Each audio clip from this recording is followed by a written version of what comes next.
द्वादशाय सर्ग है। सीता के मरण की आशंका से हनुमान जी का शिथिल होना, फिर उत्साह का आशा लेकर अन्य स्थानों में उनकी खोज करना और कहीं भी पता न लगने से पुनः उनका चिंतित होना, ये द्वादशा सर्ग में है। सीता जी के दर्शन के लिए उत्सुक हो क्रमशः लता मंडपों में, चित्रशालाओं में तथा रात्रिकालिक विश्राम गृहों में गए, परंतु वहां भी उन्हें परम सुंदरी सीता का दर्शन नहीं हुआ। रघुनंदन श्री राम की प्रीतमा सीता जब वहां भी दिखाई न दी, तब वे महाकपि हनुमान इस प्रकार चिंता करने लगे, निश्चय ही अब मिथिलेश कुमारी सीता जीवित नहीं है, इसलिए बहुत खोजने पर भी वे मेरी दृष्टि में नहीं आ रही हैं। सती साध्वी सीता उत्तम आर्य मार्ग पर स्थित रहने वाली थी, वे अपने शील और सदाचार की रक्षा में तत्पर रही हैं, इसलिए निश्चय ही इस दुराचारी राक्षस राज ने उन्हें मार डाला होगा। राक्षस राज रावण के यहाँ जो दास कर्म करने वाली राक्षसियां हैं, उनके रूप बड़े बेडोल हैं, वे बड़ी विकट और विकराल हैं, उनकी कांति भी भयंकर है, उनके मुख विशाल और आंखें भी बड़ी बड़ी एवं भयानक हैं। उन सबको देखकर जनक राज नंदिनी ने भय के मारे प्राण त्याग दिए होंगे। सीता का दर्शन न होने से मुझे अपने पुरुषार्थ का फल नहीं प्राप्त हो सका। इधर वानरों के साथ सुदीर्घ काल तक इधर उधर भ्रमण करके मैंने लौटने की अवधि भी बिता दी है, अतः अब मेरा सुग्रीव के पास जाने का भी मार्ग बंद हो गया, क्योंकि वह वानर बड़ा बलवान और अत्यंत कठोर दंड देने वाला है।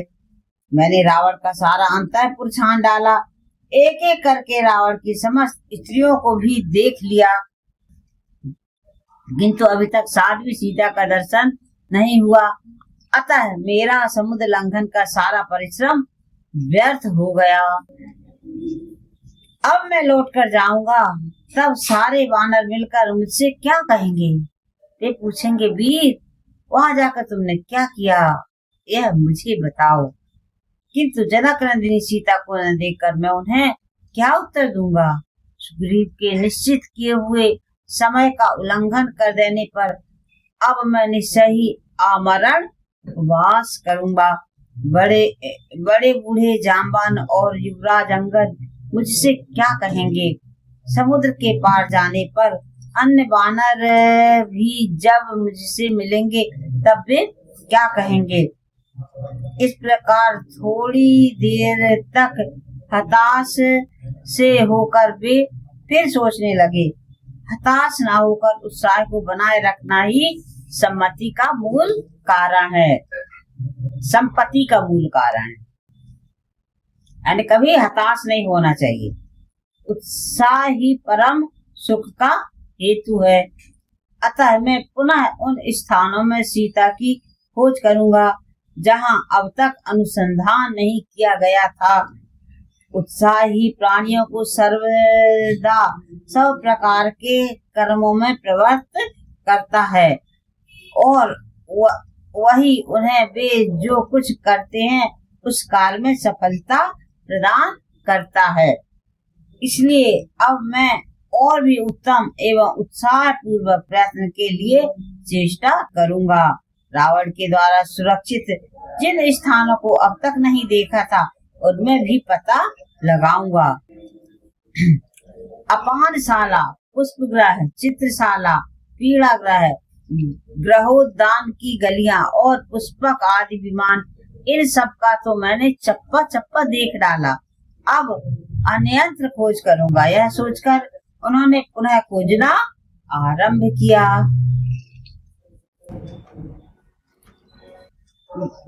वे भूमि के भीतर बने हुए घरों, तहखानों में, चौराहों पर बने हुए मंडपों में तथा घरों को लांघकर उनमें थोड़ी ही दूर पर बने हुए विलास भवनों में सीता की खोज करने लगे। वे किसी घर के ऊपर चढ़ जाते, किसी से नीचे कूद पड़ते, कहीं ठहर जाते और किसी को चलते चलते ही देख लेते थे।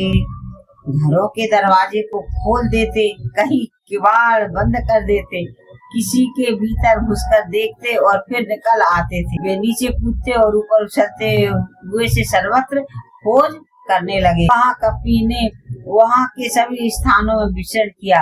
रावण के अंतःपुर में कोई 4 अंगुल का भी ऐसा स्थान नहीं रह गया जहाँ कपिवर हनुमान जी न पहुँचे हों।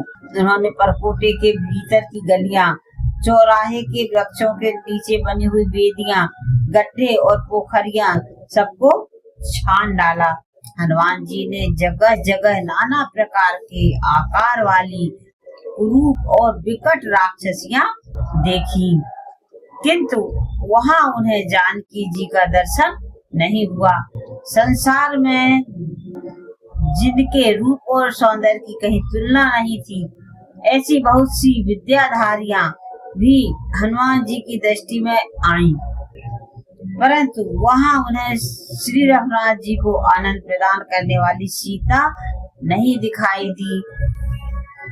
हनुमान जी ने सुंदर नितंब और पूर्ण चंद्रमा के समान मनोहर मुख वाली बहुत सी नाग कन्याएं भी वहां देखी, किंतु जनक किशोरी का उन्हें दर्शन नहीं हुआ।